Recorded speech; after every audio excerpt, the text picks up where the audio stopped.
Mesdames et messieurs, bonsoir et bienvenue à cette émission d'Info 9. La SAR se dote d'un guide du citoyen. La SAR, ville la plus agréable de la région. La SAR installe son afficheur électronique.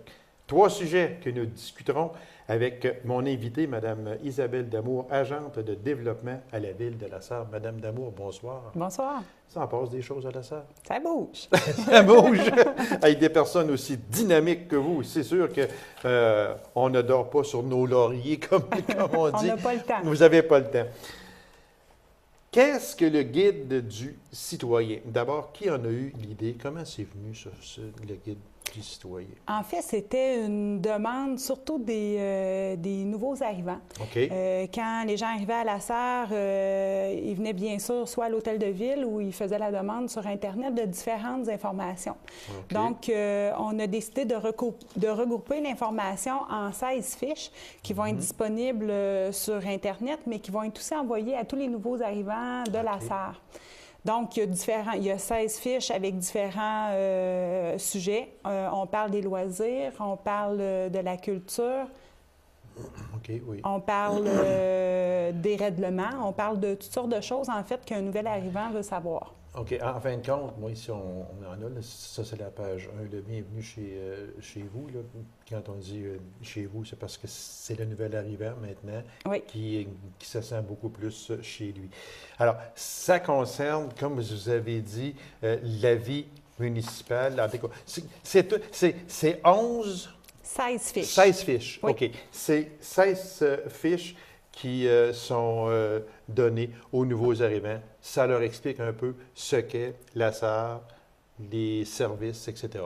Et je vous dirais qu'il va être utile aussi pour les citoyens qui sont déjà à la Oui, SAR sûrement. depuis plusieurs années, parce qu'en fait, on présente aussi les élus, on présente divers sujets qui peuvent être d'actualité pour n'importe quel citoyen. Est-ce que c'est vrai que très souvent, on ne connaît pas sa ville? Oui, malheureusement. Oui, C'est un des fait. fois, on a des questions de gens que ça fait quand même plusieurs années qui habitent chez nous, mais qui ne sont pas nécessairement au courant. Entre autres, les différentes infrastructures. Des fois, on connaît mal les services qui sont offerts dans notre municipalité. Fait qu'autrement dit, ce guide-là ne servira pas uniquement aux nouveaux arrivants, il va servir un peu à tout le monde. Je crois que oui. Et on va le bonifier d'année en année. C'est sûr que le fait que ce soit des fiches, pour nous, c'est plus facile de le mettre à jour aussi. Ah, il y a ça aussi, oui, C'est exactement. vraiment important pour nous qu'il soit le plus à jour possible, puis OK. qu'on puisse le bonifier pour que le citoyen en ait pour son argent. Il sera disponible également sur le site de la ville. Oui. Ce qu'on veut faire de plus en plus, c'est de référer le citoyen à notre site Internet. Parce que, OK. heureusement, aujourd'hui, avec les technologies, on est capable de donner l'information en temps réel. Donc, la version papier est disponible, c'est sûr, mais la version électronique est toujours la plus priorisée Oui. parce qu'elle est en temps réel. C'est ça. Donc, d'ailleurs, on travaille sur un nouveau site qui devrait être dévoilé d'ici la fin décembre, si tout va bien. Donc, il n'y a pas juste les fiches qui vont être déposées, mais différents documents là, qui vont être disponibles là, à compter de, Ce on sera, l'espère. ce sera un nouveau site, mais non remodelé celui qui est présent? Je vais vous dire que c'est une cure de rajeunissement C'est une cure de assez rajeunissement complète. Assez complète. Du bon maquillage. Du bon maquillage. Bien, on vous invitera en janvier, Mme Damour, à venir nous présenter Ça sera un plaisir. votre nouveau site. Alors, il y a aussi question d'un chèque cadeau. Oui.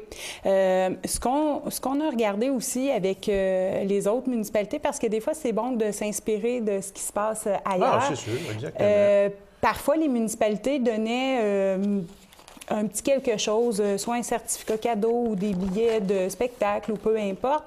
Donc, nous, ce qu'on a décidé de faire, c'est d'offrir un certificat cadeau d'une valeur de 100 qui est admissible pour des services de la Commission des loisirs. OK.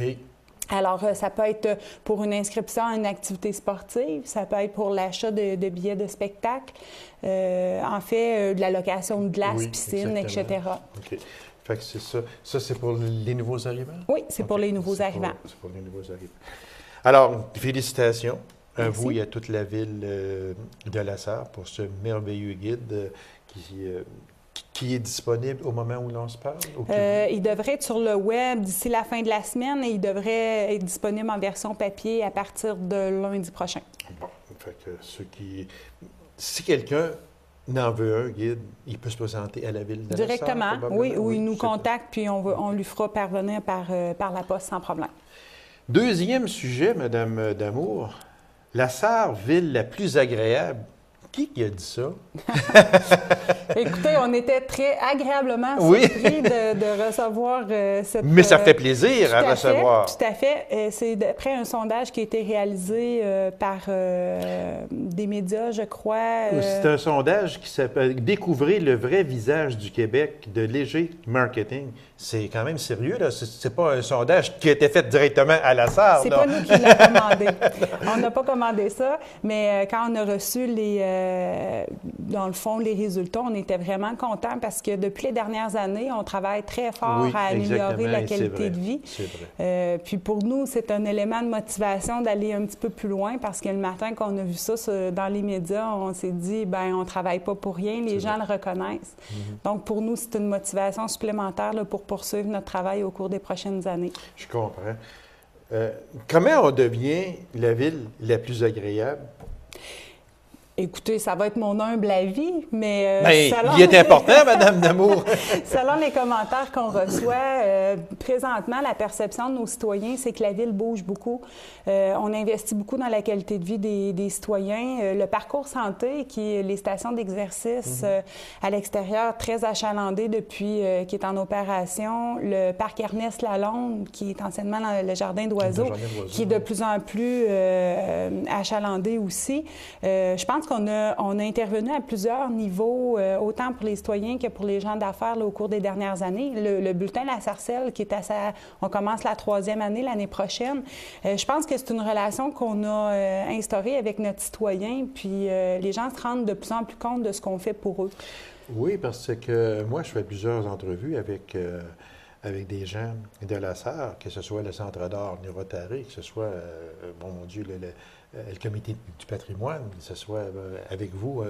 Vous venez faire votre tour régulièrement et je vous en remercie aussi parce que mon appel à votre bureau, c'est toujours positif. Alors, donc, je continue à vous appeler.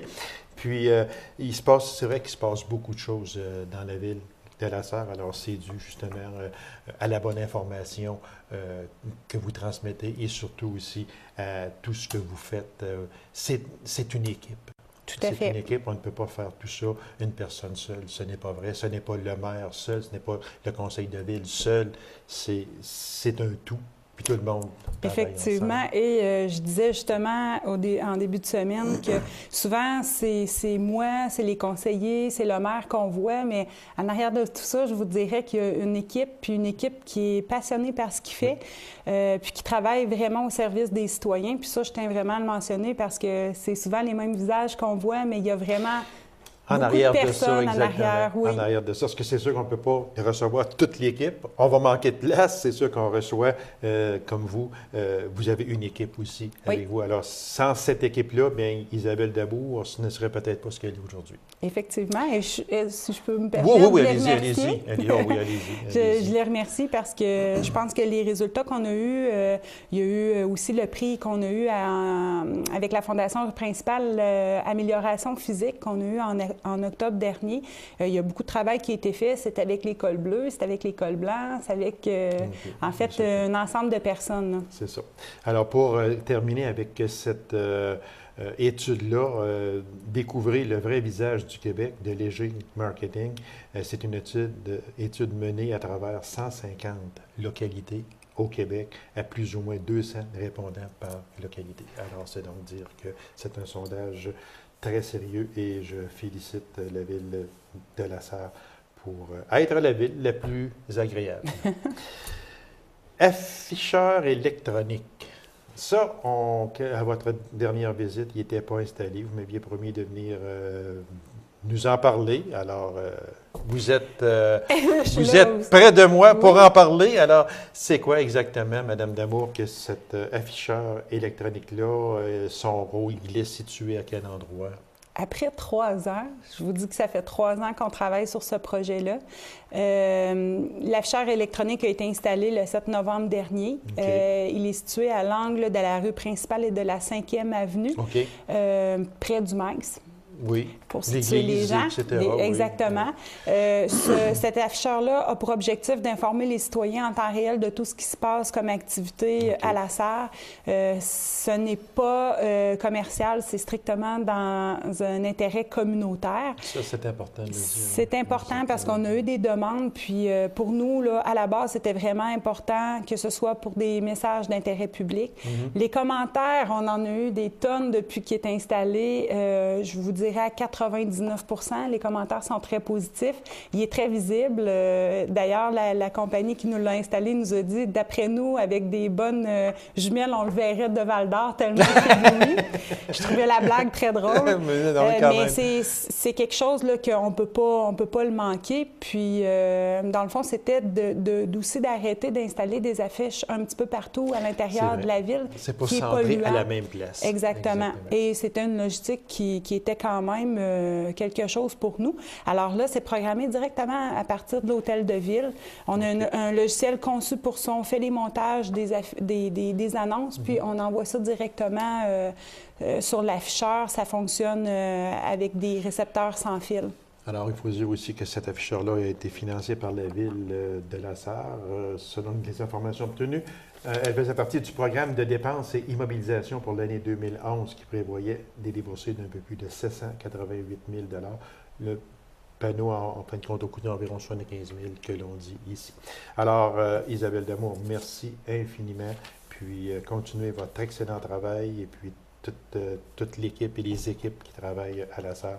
Bravo, chapeau à vous autres. Merci. C'est moi qui vous remercie. Alors, mesdames et messieurs, courte pause. On vous revient immédiatement après. Restez avec nous.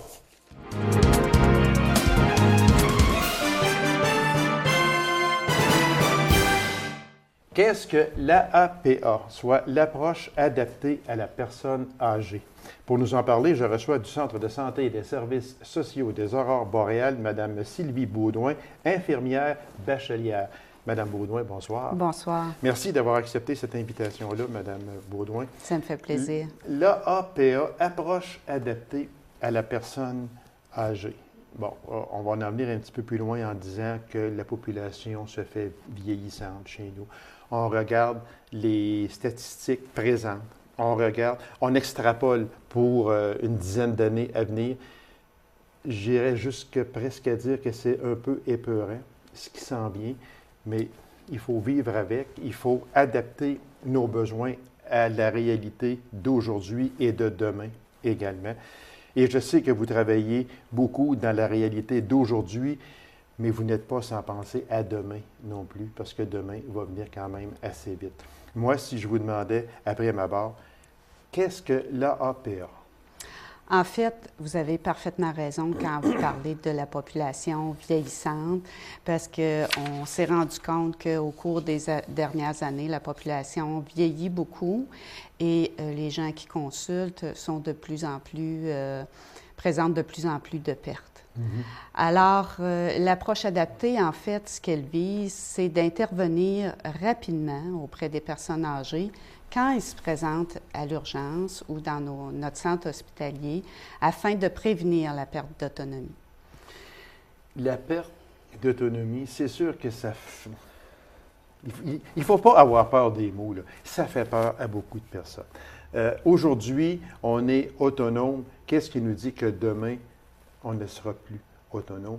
Et dû à l'âge de la personne, c'est sûr que plus on avance en âge, moins on est autonome. Il ne faut pas s'en cacher. C'est est-ce que je dois dire la triste réalité ou la pure réalité? Mais c'est la réalité. Alors, comment on fait pour préparer... Moi, si j'allais dans le réseau de la santé directement, comment ça est venu de faire l'AAPA? C'est comment ça? En fait, ça nous vient du ministère. Okay. Le ministère nous a demandé d'implanter le projet. Ça vient d'un cadre de référence qui a été fait par l'Université de Sherbrooke et de Montréal. Et c'est demandé par le ministère, en fait, dans tout le Québec. OK. Alors, nous, ici, on commence au niveau du centre hospitalier. Les interventions vont être faites déjà à l'urgence et à l'unité de médecine-natalité. Puis, éventuellement, ça va s'étendre dans tout le réseau, en fait, à la première ligne et aussi dans les CHSLD. Dans les CHSLD, est-ce que c'est là que ça va être le pire ou bien non? Si, en ce sens que dans les CHSLD, les soins de longue durée, est-ce que c'est la même approche partout? Bien, en fait, présentement, cette approche-là, ce qu'elle vise, c'est une intervention rapide au niveau de l'urgence, quand les personnes âgées consultent, parce qu'ils se sont rendus compte que déjà, dans les premiers 24 heures qu'une personne âgée va consulter, elle peut présenter un déclin fonctionnel. Okay. Et des facteurs de risque importants qui vont amener à un syndrome d'immobilité et du délirium. Alors, si on agit très rapidement quand les personnes âgées viennent à l'urgence, on peut tout de suite déceler des problématiques et faire en sorte d'intervenir plus rapidement, avoir un traitement, un suivi tout au long de l'hospitalisation et faire en sorte que la personne âgée va maintenir son autonomie tout au long pour quand elle va avoir son congé, qu'elle n'aura pas perdu davantage. Est-ce que les gens ont peur de la perte d'autonomie? C'est ça que les gens, en vieillissant, les gens ont peur de ça. Alors, c'est quoi, vous autres? C'est de les rassurer, de leur dire que non, vous n'êtes pas, bien, vous êtes, oui, c'est sûr. On ne peut pas dire que vous n'êtes pas en perte.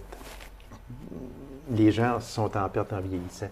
Mais c'est bien que vous autres, vous êtes là aussi pour les rassurer, pour leur montrer qu'ils sont quand même encore autonomes. Est-ce que c'est un peu ça?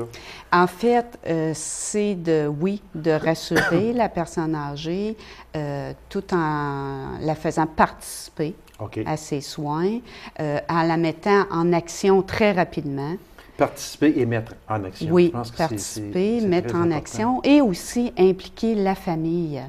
Parce qu'avec l'approche adaptée, la famille a une part très importante. Oui, on va en venir un petit peu plus loin à ça, parce que ce n'est pas seulement le patient, autrement dit, les proches autour ont également un rôle très important à jouer dans ça. On va en parler tantôt, Mme Baudouin, si vous me permettez. La population, on l'a dit, se fait vieillissante, ce qui devient donc un besoin essentiel. C'est un besoin essentiel, et plus ça va aller, ce besoin-là, qui va devenir plus que...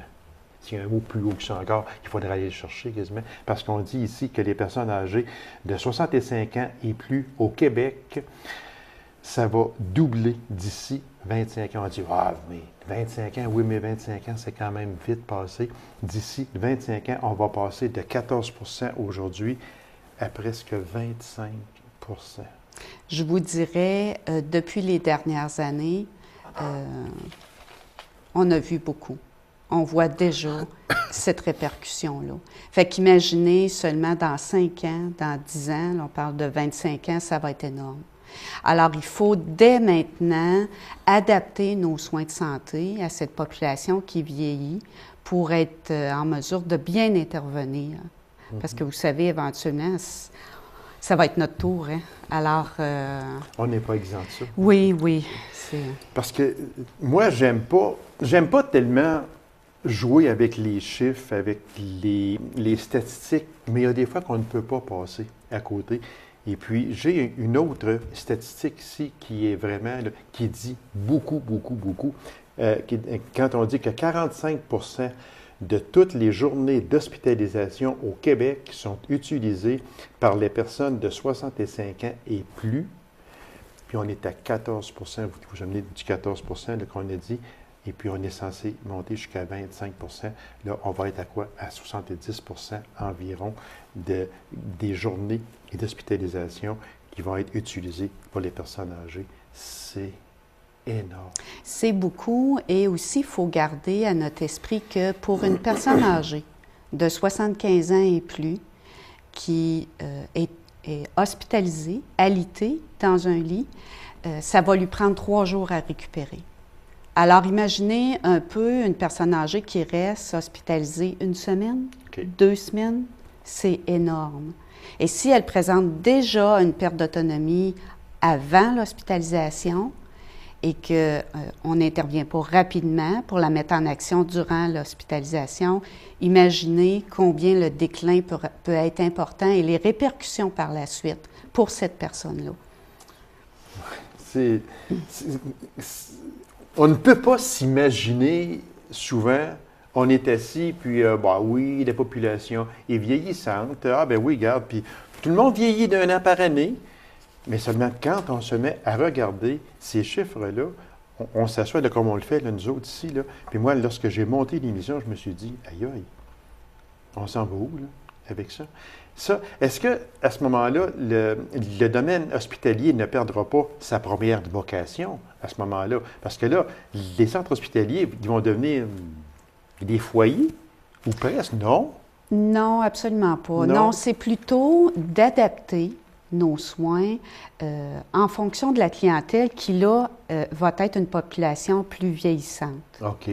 Alors, l'approche adaptée, ce qu'elle fait, elle agit sur 3 paliers d'intervention systémique. D'abord, un premier palier qui est le dépistage-repérage, qui se fait tout de suite à l'urgence. OK. Ensuite, un deuxième palier d'intervention qui se fait au niveau de l'évaluation et des traitements. Alors, avec l'approche adaptée, les intervenants vont être outillés pour bien détecter les besoins de la personne âgée. Qu'est-ce qui est normal, qu'est-ce qui est anormal, et pouvoir intervenir rapidement, adapter le soin en fonction.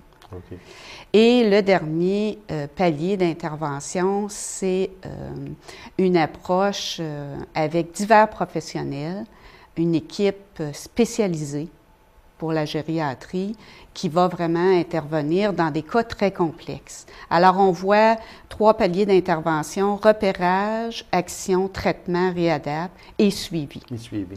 Oui. Et suivi, qui est très important aussi. Bien, les 3 sont importants, mais après ça, ce n'est pas de dire, OK, on vous laisse aller, il n'y a pas de problème, mais je pense que le suivi devient à ce moment-là une des étapes, je dirais même fondamentales.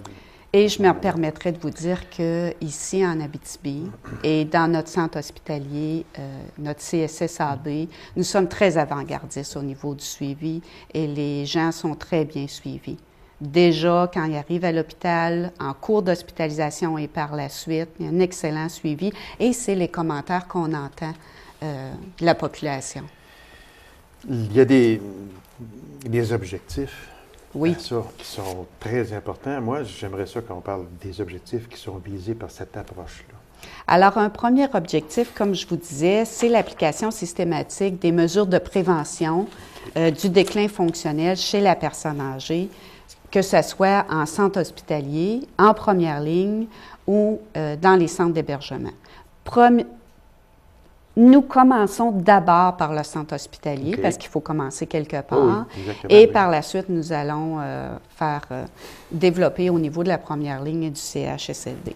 Il y a diverses interventions qui peuvent être faites pour arriver à cet objectif-là, soit entre autres sensibiliser les membres du personnel.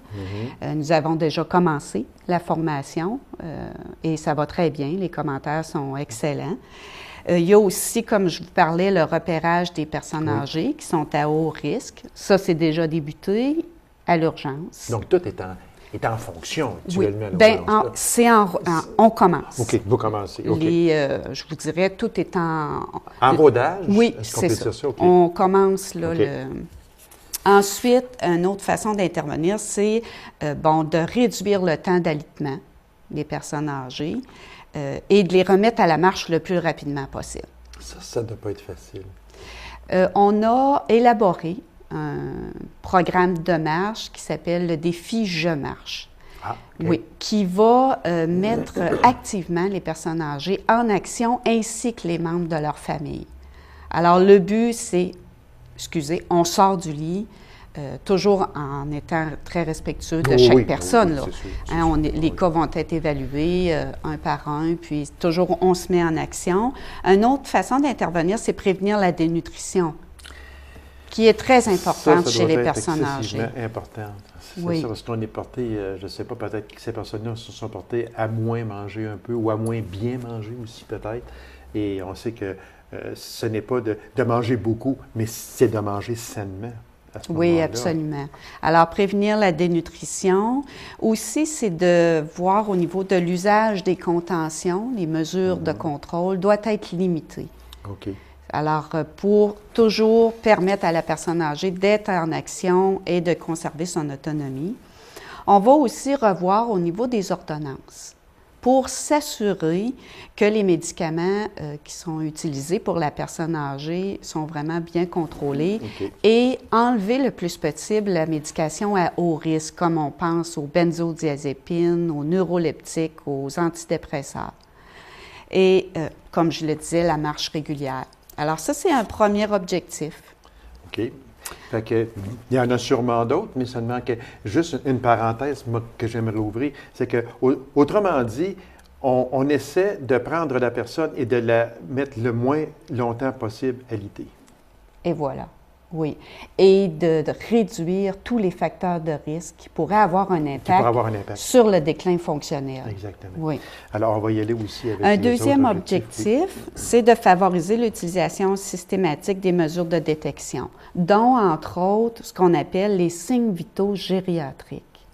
Alors, les signes vitaux gériatriques, c'est comme un outil d'évaluation que les intervenants vont pouvoir utiliser pour bien évaluer les besoins de la personne âgée et agir le plus rapidement possible.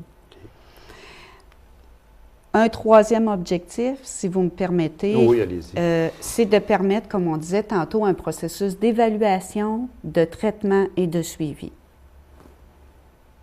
Évaluer la personne, c'est, après ma barre, c'est ce qu'il faut faire, Oui, qui est le plus important avant de faire d'autres actes. Il faut savoir comment elle est, comment elle se situe exactement.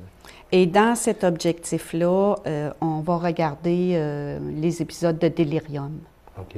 la déshydratation, la dénutrition, comme on l'a mentionné précédemment, Oui.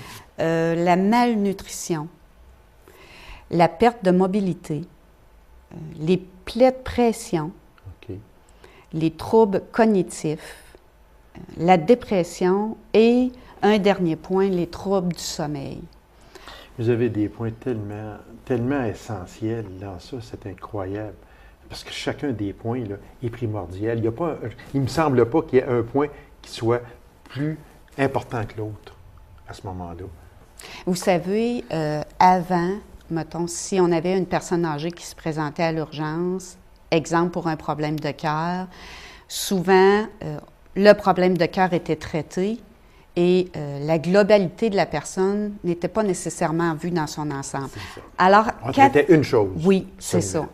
Alors qu'avec l'approche adaptée, maintenant, nous allons en plus traiter le problème de Oui, c'est cœur, sûr. mais en plus, très rapidement, faire une évaluation de l'état global de la personne âgée pour s'assurer qu'on a fait l'ensemble et que rien nous échappe. Ça, moi, je trouve ça extraordinaire, mais on sait qu'aujourd'hui, le temps est très précieux. Est-ce que vous avez... Bien, il faut que vous preniez le temps de le faire. Parce que là, tantôt, on disait, une personne, il va pour une crise cardiaque, et puis on est là, on ne traitera pas seulement que ça, on va faire le tour globalement. Il va falloir prendre le temps de le faire. Vous savez, quand on fait de la prévention, puis qu'on fait de l'évaluation, c'est une certaine façon de sauver du temps. OK. Parce que, en bout de ligne, Vous la avez personne raison. âgée va rester Vous avez moins raison. longtemps hospitalisée. Exactement. Elle va occuper moins longtemps un lit et ça va éviter les hospitalisations à répétition. Oui. Il reste à peine une minute, Madame Oui. Baudouin. La famille, dans ça, j'aimerais en parler parce que les proches ont un rôle essentiel à jouer aussi dans ça. Vous savez, en fait, on a tous le même objectif que ce qu'on s'appelle patient, famille ou intervenant, c'est que la personne âgée se rétablisse le plus rapidement possible et qu'elle conserve son autonomie afin de retourner à la maison. Et les attentes de la famille et du patient, c'est d'être bien informé, d'être soutenu dans les auto-soins, dans le traitement et d'être suivi par la suite. Parce que vous rencontrez aussi la famille, Oui. sûrement, Oui. les proches sont rencontrés, les explications sont données aussi Absolument. à ce moment-là. Oui, absolument. C'est